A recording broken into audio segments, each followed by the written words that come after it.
T'as regardé un petit peu d'ailleurs les quotidiennes et le prime? Ouais, j'ai regardé un petit peu, pas tout, je t'avoue, parce que là, je suis beaucoup en studio justement pour la musique. Et on Donc va en parler, j'ai on pas va en tout vu. parler, vous restez avec nous. Donc les quotidiennes, tout ça, oui, je regarde un peu, bien sûr, pour me tenir informé. Après, j'ai pas tout vu, j'avoue, mais je regarde quand même parce que je me dis que bah peut-être j'aurais pu être dedans, donc forcément, je suis curieux de regarder. Et tu penses que tu aurais pu bien t'intégrer au groupe? Carrément. Avec qui tu te Carrément. serais bien entendu d'après toi? Bah, je crois que comme tous les internautes et tout le public avec Macao, je pense. Hein. Ouais, c'est C'est vraiment un Macao bon avec gars, qui ça t'aurais pu devrait. être pote? Ouais, carrément, ça aurait été mon pote, c'est sûr. Et qui t'aurait un petit peu dérangé, selon toi toujours, hein, tu les connais pas, on le rappelle, mais par rapport à ce que tu as vu. Dérangé.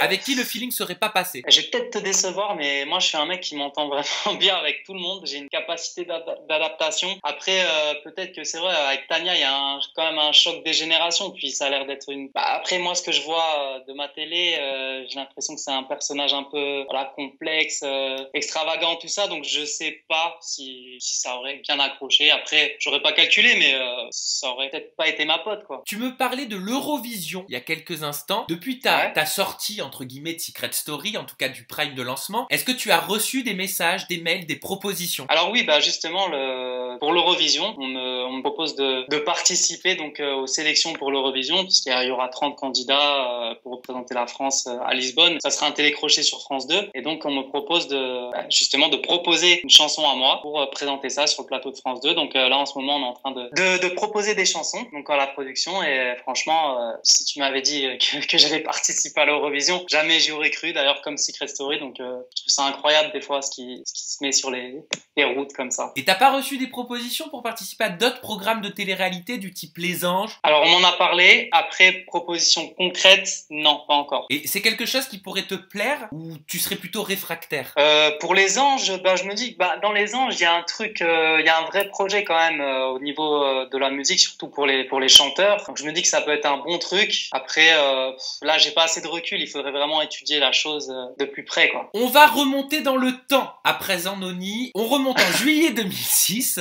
Et en juillet 2006, tu t'en souviens forcément parce que tu as sorti le fameux Façon Sexe, qui est devenu un tube de l'été. Et au-delà de l'été, c'est devenu un tube partout en France. Est-ce que tu te souviens de tes premières émotions, de tes premières sensations quand tu as senti que cette chanson te dépassait?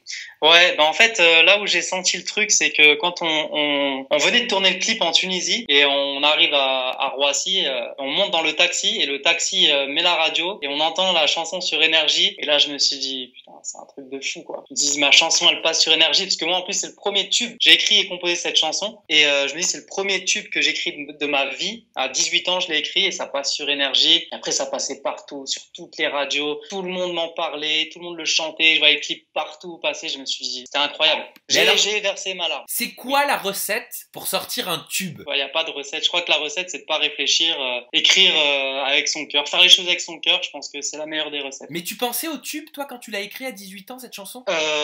Ouais, parce que j'étais déjà un rêveur et je me suis dit, oui, j'ai envie de faire des tubes. Donc, je me suis dit, pourquoi pas. Après, si on m'avait dit que ça serait celle-là, la toute première, jamais j'aurais cru. Et d'ailleurs, je voulais pas la sortir parce que pour moi, les paroles, je veux que tout le monde bouge ses fesses, tout ça. Pour moi, j'avais fait mieux, j'avais écrit mieux que ça. Mais c'est vrai que c'est passé quelque chose. En fait, la phrase que les femmes oublient leur complexe, ça a vraiment marqué et je crois que les femmes ont apprécié cette phrase.